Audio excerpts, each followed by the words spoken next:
Hey everyone, thank you for joining us for Taste of Baltimore on behalf of the National Kidney Foundation. My name is Luella Villa and I'm a chef here at McCormick Kitchens, and I'm so pumped to be here. Today I will be making one of my favorites, chimichurri fish tacos with a pickled mango slaw.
I consider myself very fortunate, very blessed. 47 years is a long time to have a functioning transplant.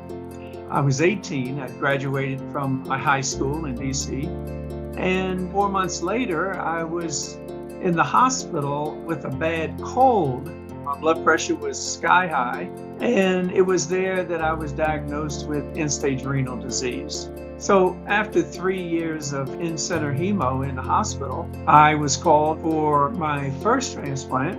Unfortunately, it never worked. So they took it out the next month, and 6 months I stayed on dialysis, and I was given my second transplant. And here we are, 46 years, 3 months, and a week. I'm very grateful. Organ donation obviously works.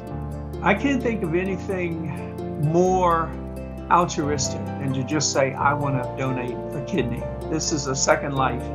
I've tried to do everything I could with it.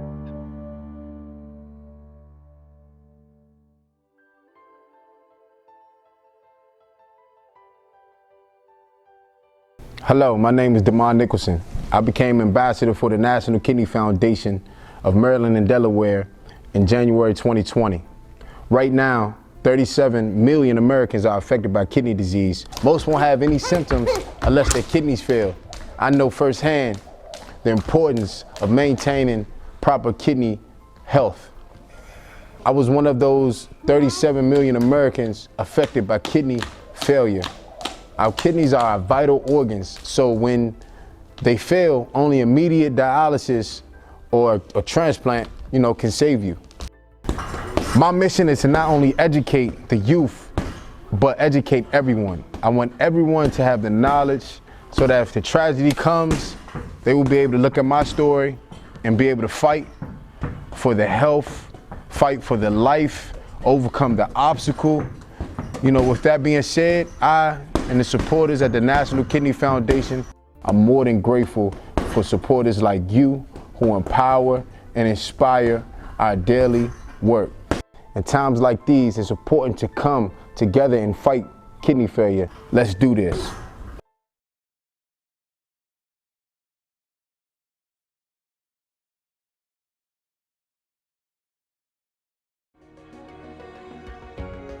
The greatest gifts that we can give to our patients is the gift of hope. The reward is that patients will have a medicine that they can use to treat a rare disease. We bring a service, we bring care, we bring community involvement, we bring corporate social responsibility. Every employee in this company, from the newest and youngest to the most senior person in the team, has a part and purpose in who we are. What makes us different is we care about the patients. It's not just a tagline. It's not kind of who we say we are, it's who we actually are and the things that we do every day. We're in the business of treating patients, and it's rooted in passion and caring and doing the right thing. We think we can truly make a difference.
I'm not only a transplant surgeon, I'm a 2-time transplant recipient. When I was 8 years old, I had strep throat. That infection caused me to go into kidney failure. I was on dialysis for 9 months, and then 2 days before Christmas, I got a kidney from a 9-month-old baby boy. The day of surgery, the surgeon asked me what I wanted to be when I grow up. I made my decision right then that I would be a transplant surgeon. It was a goal I accomplished with my transplanted kidney in me the whole time. Then, in 2015, about 27 years after my first transplant, I began to have problems. I knew it was going to be soon time for a new kidney. Unfortunately, transplant kidneys don't last forever, but 27 years is pretty good. This time, I was set on getting a living donor because living donor kidneys last longer and patients do a lot better. Plus, I was determined to avoid dialysis the second time around. I truly had no idea how frustrating finding a living donor would be, or how long it would take me to find a suitable living kidney donor. Many of my friends and relatives came forward. I emailed everyone again and again. I posted on social media too. One time I put a picture of myself with my son and said, "This boy needs a mom who can function," and that helped find more people. I don't even know who all came forward to consider being a living donor because the screening process is confidential. It starts with a survey, and some people are ruled out then. Next come labs, and that was when most of my family was ruled out. Eventually, after the CT scan, my husband was ruled out as a donor as well. With both of my transplants, and with trying to find a living donor, there were many ups and downs, frustrating bumps in the road, but persistence and patience finally paid off. After 7 months of looking for a living kidney donor, I was getting a kidney from an anonymous donor as part of a paired kidney exchange.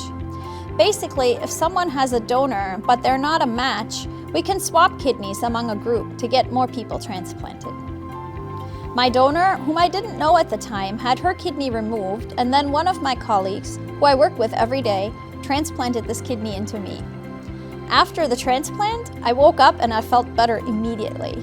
Of course, it takes time to recover from surgery, but I felt so much better with a functioning kidney.